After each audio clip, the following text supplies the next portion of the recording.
Welcome to the world of luxurious hair. I'm Anastasia Love, founder of Studio Queen Hair and an expert with over 20 years of experience in hair extensions. We don't just create hairstyles, we bring confidence, style, and a new you. In our studio, we use only the finest materials and the new techniques to make your hair look flawless and natural. And here's a special offer just for the Modern Day Wife listeners. Mention Modern Day Wife when you book your appointment and receive 10% off your first visit. Feel the difference with Studio Queen Hair because your hair deserves the very best. Text us on Instagram, Studio Queen Hair, or call or text 213-271-5555. And remember, always be the queen.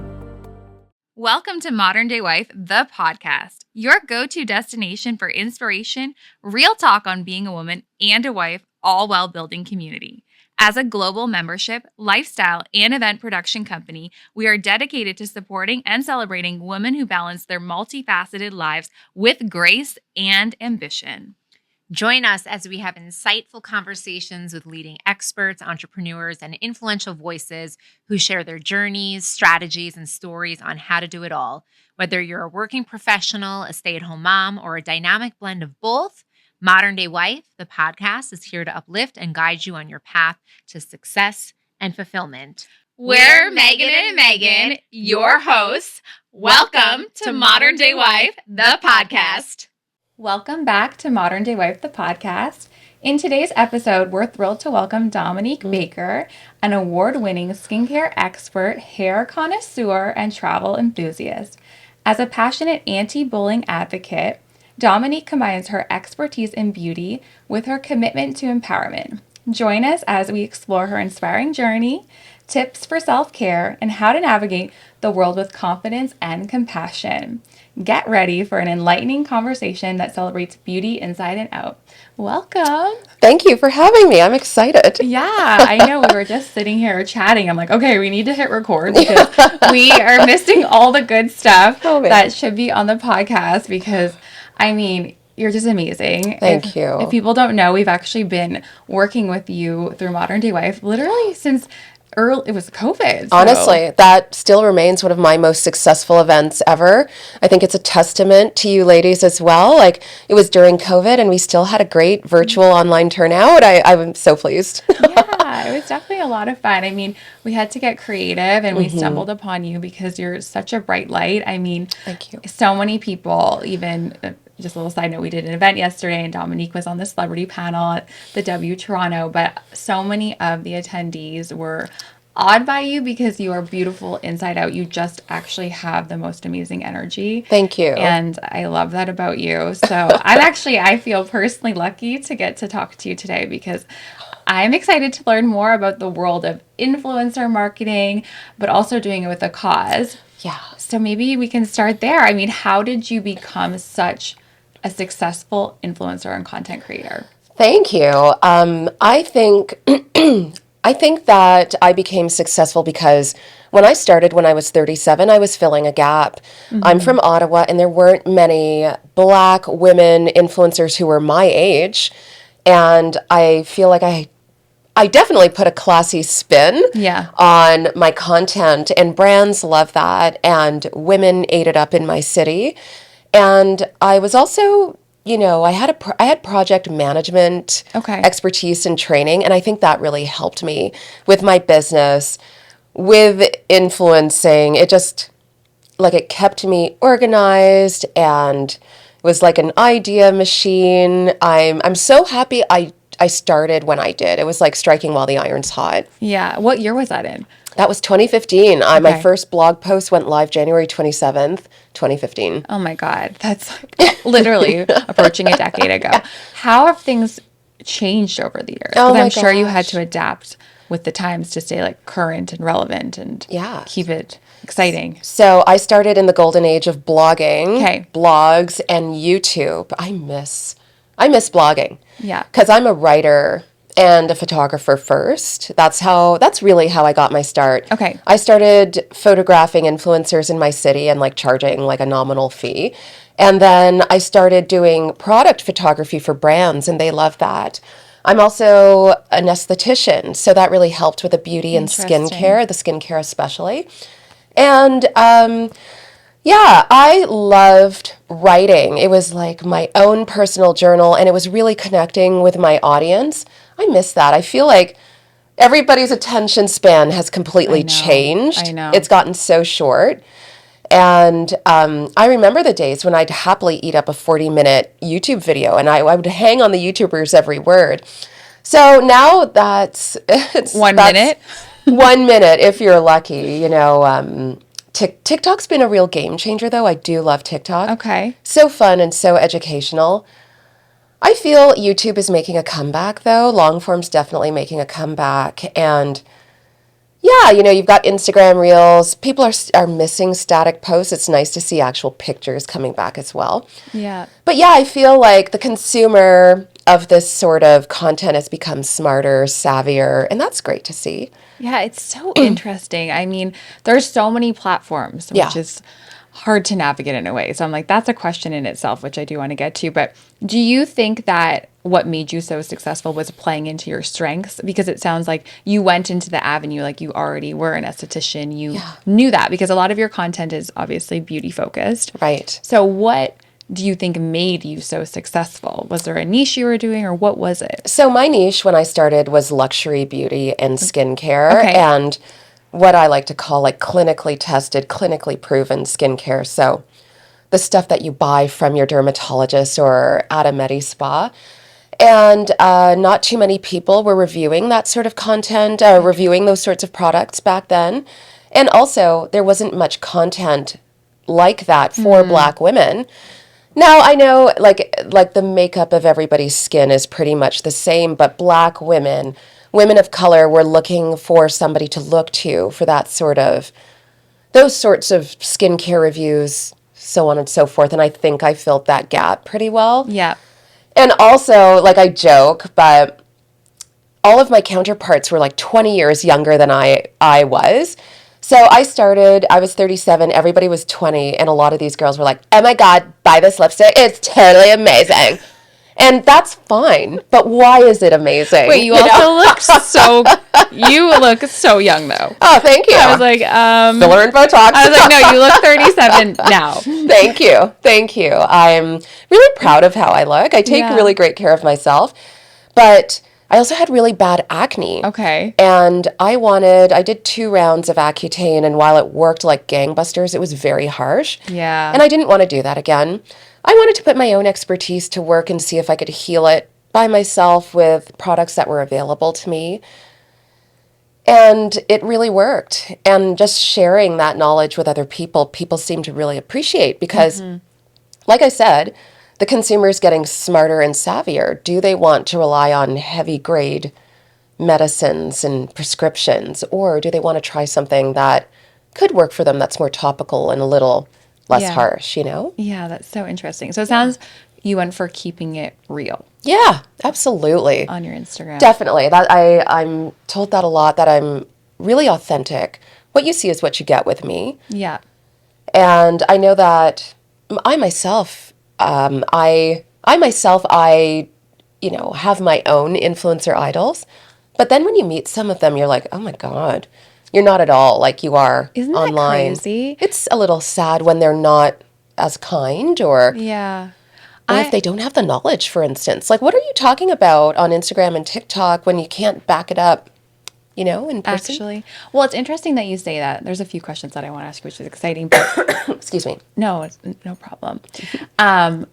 Because I feel sometimes for me, I'm like, oh, I'm better in person. Like, I'm easier to just have a great conversation in person or talk to someone about this product in person. When I put the camera in front of my face to film, I get more nervous. Sure. But then it's kind of the flip. You see these influencers are so great on camera, and it's not like a negative thing, but they're so great on camera. But then when you meet them in person, we talk to you or look at you in front of face to face, and I'm like, oh, I'm so confused. How do I be better on camera? Or, you know, as well, right? And I don't want to knock anybody for being a little insecure or anxious in person because, you know, being an influencer is hard. Yes. When I sort of blew up and I gained a lot of followers very quickly, and I would walk down the street and people started recognizing me and rushing me at restaurants and things like that, I see. I'm like, oh my God, what do you want from me? So I do get it. But if you're like loud and boisterous and full of personality on camera, and then you meet, then you're just so mousy and quiet. I'm like, it's a bit of a letdown. I see what you're saying. You know what I mean? Yeah, I never thought about that, right? They probably just want to keep to themselves a little Yeah. bit too. The influencers are becoming mini celebrities. Absolutely. That's what it is. It's really quite fascinating. It is. It's a social experiment. Oh, it really is. We're in an interesting time, right? I Right. mean, anyone could become famous, Yeah. which is kind of cool. Yeah, I yeah. mean, you can advocate for yourself. You can do it. How do you keep it real on camera? How are you so good on camera and still the same person in person? I am a big personality. I am the queen of the extroverts. In my old age, I've become an extroverted introvert, but I come from a family of women who are big personalities. I come from a big immediate family too, so when you were little, you had to yell at the dinner table to be heard. Yeah. You had to talk over people too to get your point across. So I just sort of translated that to, in front of the camera. And also I just, when I'm filming a reel, when I'm filming a YouTube video, what have you, I always come from the point of view of, I am talking to my girlfriends. I am talking to my friends. Like I don't get nervous. So perfect. Yeah, I don't know what's wrong with me, but it doesn't bother me in the least. I don't get nervous talking in front of crowds. Like public speaking is sort of my bread and butter, and I eat it up. I love it. I think that's a good thing you said, though. Just treat it like you're talking to your girlfriend. Yeah, like take a deep breath, relax. I mean, you're the only one in the room with a camera. There's no need to be nervous, really. Yeah. But I get it, though. Like, my little sister is like that. She is fun and full of personality, but the minute you put a camera on her, she's like, oh my God, what do I do? How do I talk? I'm like, just relax. Take a deep breath. You're like, yeah. Yeah. Yeah, I can understand that because sometimes I can be nervous or I film it and I watch it, I'm like, ooh, that angle, that lighting. Like when you listen to your own voicemail message or voicemail, I'm like, oh God, do I sound like that? But cringe, right? But we're all our worst, critic, right? Yeah, definitely. So how do you go about managing all of your social media platforms? Do you have a team or that person? You probably do now because you're so grateful. But in the beginning, right? Because there might be some people who are just starting out, who are getting into the field of content creation. How do you make it work in the beginning if you don't have the budget? So again, I came from the project management world. So Google spreadsheets really helped me to keep everything like, creating a content calendar. Yeah. Or prioritizing whatever platform is more meaningful at the time, will get more eyes on you at the time. I was lucky enough to get scooped up by a talent manager sort of early on. And she's like my little Asian tiger mom. I love her. And she cracks the whip on me because I'm a Sagittarian. Yeah. I like to fly by the seat of my pants. I am not the greatest planner. I'm not the greatest organized person. But sort of the project management did help me with that. I definitely early on prioritized whatever platform I felt was just the most popular at the time. And at the time it was my blog, Instagram, and YouTube. And then Instagram started blowing up. So I focused on that primarily. But yeah, I was I still do, constantly looking for ideas, constantly looking for trending material online, trying to emulate that, trying to recreate that, and just always trying to be authentic, really. I know that word gets thrown around so much, but I learned my lesson early on. Yeah. This mascara company wanted me to review this mascara. It was terrible. Absolutely terrible. Like it was one of those, it was like a fiber mascara. So when you kind of pulled the wand away, it would leave these big, long fibers. Oh. And in theory, it was a good idea, but they'd just break off into your eyes and oh no. But did I tell my audience that? No. It was like my first paid gig, $100. And I really wanted to do a good job. Yeah. But the minute I hit publish on that post, the women knew. They're like, this is crap. What are you selling? I know this is bad. Why are you doing this? They roasted me. And it's so easy to lose to lose trust, right? And once you lose that, it is so hard to get it back. Yeah. Yeah. So I learned my lesson quickly. If a brand sent me something and it wasn't up to par, I just wouldn't review it. I hate cancel culture. I think it's unfair. And I'm not about to go cancel a brand because, oh, the lipstick wasn't right. Like, they're trying just like I am. And everybody deserves a chance, right? So I never speak badly about products I don't like or products that are bad. I just won't review it. Now that is a trend. Like, there are some influencers I follow first. Like, I go to their pages to see, okay, you know what? I'm not going to get that blush that looks like wall paint. It doesn't look good on anybody. Yeah. Am I going to make a similar video trashing the company, trashing the blushes? No, I just won't use them. Right. Brands are really sensitive, right? If you're going to trash one brand, the brand's likely thinking, oh, if she doesn't like it, she might do that to us too. And I need to make money to pay my mortgage and feed my dog. Yeah. So it's really important to me I'm not saying these influencers are unprofessional, but it's really important to me to stay on the up and up and not sort of, I guess, bite the hand that feeds me, I guess. 100%. I mean, I love what you said, right? If you get the product and it doesn't feel genuine or with your personal integrity or it doesn't work, you're just not going to fulfill that Exactly. contract. And you know where that thinking comes from? Tell me. Us having these large followings, like, the bigger you get, naturally the more hate you're going to get and, like, the more trolling you might get. And I know what it feels like to have, like, a ton of people after you trying to cancel you and being mean to you for something minor. Right. I am not about to do that to somebody else. I love that. I mean, that you said that because I think a lot of people, their immediate reaction is, oh, well, they were rude to me, so I'll be rude back. Right? Is that you're actually stopping that contagious behavior In its tracks. because you need to, because it doesn't feel good. And the reality is, we've all had our own hater situation and it doesn't feel nice. And I mean, for me personally, when someone's like that, I just ignore it because I'm like, I'm not going to go fight back with that person because that's what they want. They want me to fight with them. They want me to be in this battle, and they're obviously going through something. It's just not necessary. It's unnecessary. I find it embarrassing, and I find it very, like, negatively transparent. Like, it's obvious you're trying to boost your profile off of hating on me, and I'm not about to help you do that. I'm not about to help you get more followers because you're trashing me.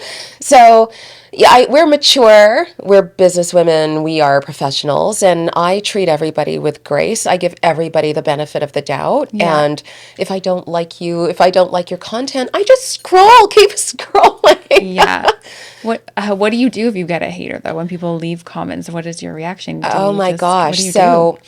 From experience, I had a really, I've had my share of damaging haters. So I let my lawyers deal with them when they get really bad. Yeah. And one of my lawyers suggested to me, like, she knew Instagram, she knew these social media platforms inside and out. And she's like, Dominique, use your comment filters. I'm like, what's a comment filter?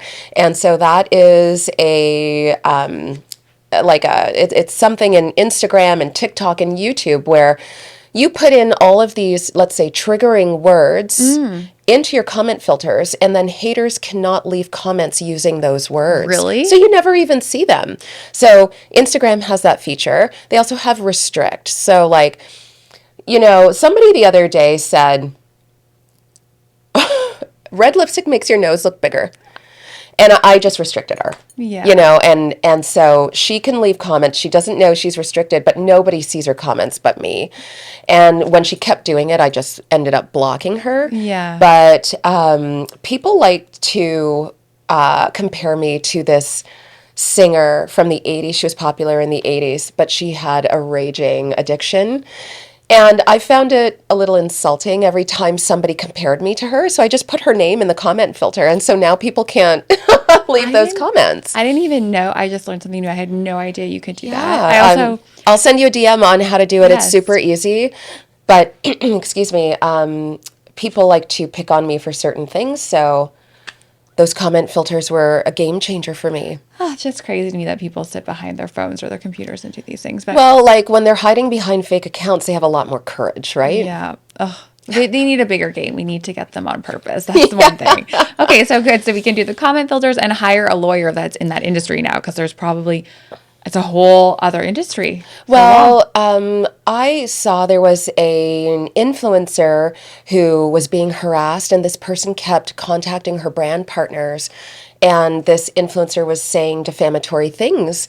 So she hired, a defamation lawyer, and that's what I saw online, and she spoke about it, and I was like, that's brilliant. Yeah. That is brilliant. If you can afford it, Get it. why not do it? Your peace of mind is worth it. Yeah. 100%. Yeah, good for her. Well, I mean, it's your livelihood. You're making money. This is your business. Exactly. But what I learned is, you get these haters and they're mad at you because they're jealous. Yeah. And a lot of them, they're not jealous because, they're wearing a beautiful suit or you've got thick, gorgeous blonde hair and you just look like a supermodel. They're jealous of your aura. They're jealous of, the way you brighten up a room when you walk into it. They want that for themselves. They want the adoration, and it's not about the bags and the shoes and whatever. They literally want to peel you and wear you. But I feel that when they get super damaging and they want to ruin your livelihood and see you out on the street, that's when you need help. Yeah. But okay, sorry. What I learned is, you've got these haters and they get mad at you and they'll write to your brand partner like, you shouldn't work with her because of blah, blah, blah. These are huge corporations. They are used to it. So I tell influencers that all the time. I feel like I've become like the internet, your internet rich auntie, your internet big sister. Guru, yeah. And so they write to me. They're like, what do I do? So-and-so wrote to, I don't know, whatever company and said not to work with me. I'm like, they get this all the time, babe. Don't worry about it. Like, they have people trying to cancel them. They have people writing to them saying, why are you working with that influencer? They've heard it all. So don't worry about it. Their eyes are open. They're not going to believe some weird, like, rando on the internet over you. Yeah.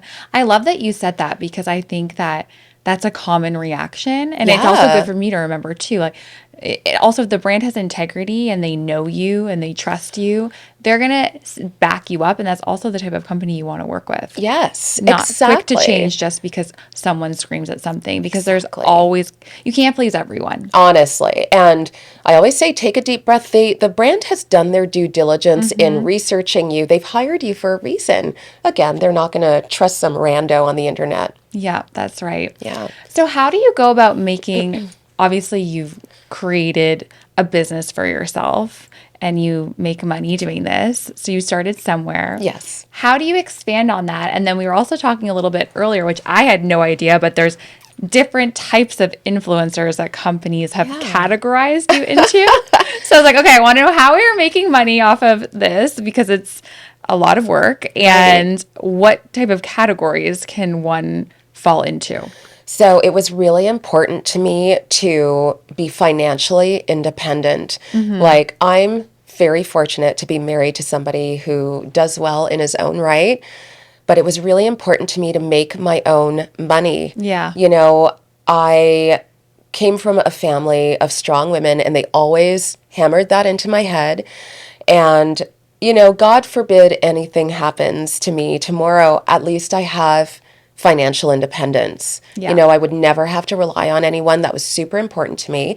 So the first order of business was I started as a sole proprietor. Okay. I incorporated my business. I got a fantastic financial planner, wealth manager, and he really helped me invest my money so that, I'm okay. I'm okay if I want to take a 1-month break and go to the south of France in June with my husband, like I did.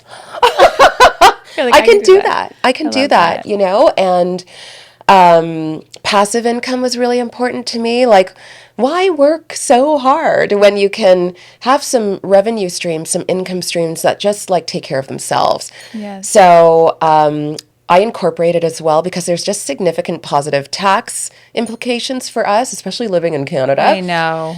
And got a business manager, an accountant, a bookkeeper. That really helped. And then I really sought out, instead of these one-off brand deals with brands I loved, I wanted long-term partnerships with them. First of all, it builds trust with your audience to see, for them to see you working and using the same products over and over and over again, because that's what I do. Yep. I love Drunk Elephant's jelly cleanser. Yeah. So I go to Sephora and I buy that all the time. Drunk Elephant saw that, started sending it to me. And, now my followers know, oh, I love this cleanser. I love this vitamin C. It builds trust. And then, it was really important to me to keep my, let's say, YouTube going, because you get Google AdSense dollars for that. For every view you get, that's passive income. So, and the whole 9 yards, like, be smart with your money. Women need to be smart with their money. Yeah. So many influencers they're just in it for the free clothes and the free makeup and all of that. And then they get money. The first thing they do is go buy the Chanel bag, or they go, sure, that's great. If you're going to go buy a designer handbag right off the bat, as soon as you get some money, maybe a Chanel is great because you can resell it for more. But invest in yourself first. Like, all that stuff will come. Yes. But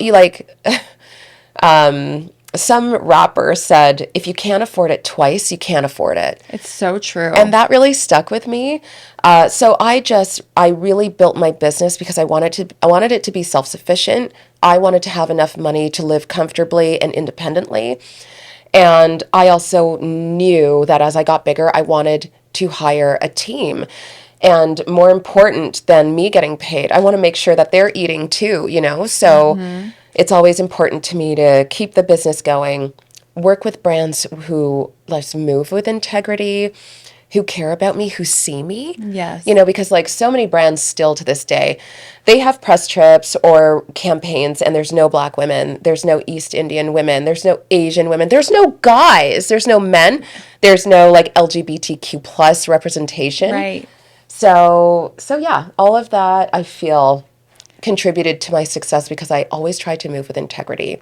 That's so important. And I mean, I love that you said invest in yourself, because I feel like when you invest in yourself, you expand. And I'm sure in the beginning you were charging one amount, and Yes. then you learn more. You invest in your skills, or you are more confident, or you're able to take on more, and then you can charge more, and then you hire the Exactly. next person, and then it's just this elevation game. So, know? thanks for saying that. Yeah. I spoke to an influencer recently, and she was like, oh, I'm getting paid. And she was the one going on and on and on about getting a Chanel bag. And I'm like, you're doing great. I do notice that a lot of your photos are fuzzy. It looks like you don't clean your lens. And instead of spending $10,000 on a handbag, how about you invest in some photography courses? You don't even have to pay. Go on YouTube, go whatever, and just learn the ins and outs of photography, because I don't care what you say. The minute you elevate your photography, you get more eyes on you. A clear, beautiful shot is better than a smudged one. Mm-hmm. Buy a camera. Yes, smartphones have gotten so great, but I have a little Canon G7X point and shoot. It was pricey for a point and shoot, but it leveled up my photography. Right. And I come from a photography background, so I got a good camera. And the camera is one thing, but the lenses, invest the money in the lenses. And then you can take these beautiful videos. Like it or not, as you get bigger, you got to level up your content. Yeah. So invest in yourself and pay yourself first, Well, you have to have the exchange in, because brands know. I mean, if you don't deliver the product, it's the same for us with our events, right? If we say we're going to do everything in the sponsorship package and we don't do it, how can we expect to, A, have them rebook, or be able to continue to ask for money if we're actually not delivering on what we said we were going to do? It's the trust and professionalism. Yeah, you got to take care of the people. So I love that you said that, because it is important. Yeah. And when you do that, then you'll get better deals. And it just is this ripple effect. Right. Which makes everything better for everyone. I mean, at the end of the day, you need to be able to fulfill on what you say you're going to do. And that's where we were kind of talking earlier, that sometimes you have to say no to the deals, right? And Sure. And how do you do that? How do you handle that when you've got too many deals, or you're like, it's just not enough money? And the reality is you do need to charge more, because it's so much work. So I am comfortable saying that I used to be spineless, and I would see a glitzy brand that I was desperate to work with, and they would just undercut my rate so much.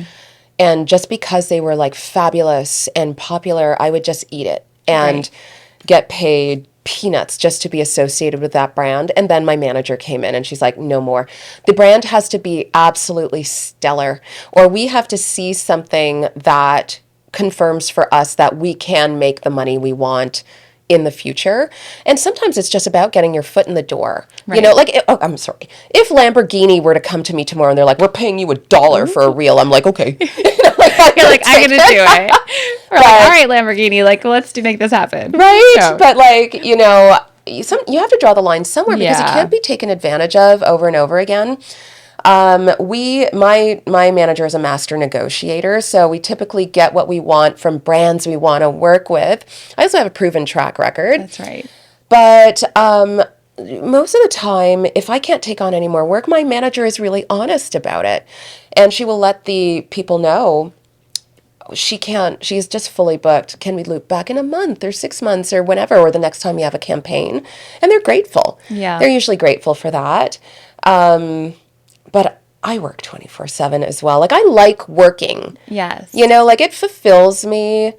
I also see it as a means to an end. I want to retire while I still look good. Yeah. And I want to make enough money to get my Miami condo. And you're going to get it, girl. you know, Yeah. I'm manifesting, but I like working. I like staying busy. This work fulfills me. I didn't have that when I worked in the federal government. I never saw the fruits of my labor. Right. And now it's actually addictive to Yes. see a finished product that you're proud of. Well, I mean, production boosts your morale, right? You feel good when you're not getting results. It doesn't feel good. It doesn't feel good. So- Like, why am I here? Yeah, no, I completely agree with you. So you were telling me a little bit about, so there's the inspirational influencer. Yes. Right? There's the Aspirational. aspirational and then the seller. Yeah. So are those the three or is there more? There's probably more. I but- think there are more, but what I hear a lot is, so like, I'm an Amazon ambassador. That is a fantastic example. So Amazon works with all types, from like the luxury girls to the, you know, the, let's say, mommy bloggers, the mommy influencers who are just teaching you how to make cute little peanut butter and jelly sandwiches and like star shapes and all of this. Yes. And they value everybody, but, you know, they love the sellers, those girls who can sell you, like, what did David Spade say in Tommy Boy, the movie? He goes, you can sell a ketchup popsicle to a lady in white gloves. Like, you know, Oh my God. those girls, those guys who can sell anything, like, Yeah. those are the sellers. Yeah. And then you've got the aspirational girls who you see them like at, like, you know, Paris Fashion Week, and they're wearing head to toe Dior couture. Yeah. And the average person cannot afford their $75,000 head to toe look. It's crazy, right? But When they you think of the price point on that, but we're like, Right? okay. But they aspire. These women who are their followers aspire to that. Really want that. Or they're so influenced that, you know, they go to Zara and try to put that same look together. You know, they may not be able to sell, you know, the, let's say, $20,000 Chanel suit, but they inspire and people to do so. Yeah. So there's all sorts of different influencers that brands find important or useful for whatever the brand's needs are. Yeah. I mean, that's interesting. I never thought that there were classes or divisions of influencers, but I mean, it does make sense. Right. So I think it's good to be conscious of, because I mean, I'm sure it's great to know, okay, which one do I fit into? Exactly. Like, why follow somebody you don't relate to? A fabulous example is Lydia Elise Millen. She's a British influencer. Yeah. But her lifestyle is just so, like, it's very equestrian, very, like, it's given Downton Abbey vibes. Wow. And she's so beautifully put together and drives an Aston Martin and has Birkins and Kellys of every different color. And actually, she's a nice mix. Like, she's so influential that people are buying some of the things that she's showing. But people want to live that lifestyle. They may not be able to, but they love watching it. Yep. Right? Well, I mean, it's desirable. I even think about people who I follow on Instagram. I mean, it's good to, I think, find the people who you want to be like or go where they're going. Yeah. You know, you have to always think bigger. Yes. Follow that person where you're, okay, they've got more going on than me. I want that. I want to hit that next level. I want to reach a greater height, because Exactly. you have to keep expanding, and you can't do that if you're watching content all the time or even with your friends, right? I mean, you have your friends, it's great, but you have to think of people that are going to push you to do more. Otherwise, you're not going to expand fast because you're just not being influenced in a positive way. And I'm very mindful. I am so mindful of the content I consume because, okay, I am not some, Neanderthal with her head stuck in the sand, but I went a few years without watching the news because it was hopeless. Yes. And heartbreaking. And it's nothing but wars breaking out all over the world, or everything we're eating is killing us. And, like terrible weather systems destroying entire states or provinces. And it's just, it was too much for me. And I was already going through my own garbage. I wanted to feel uplifted. So now I am back on the news train, but I put a timer on how long I'm on this stuff.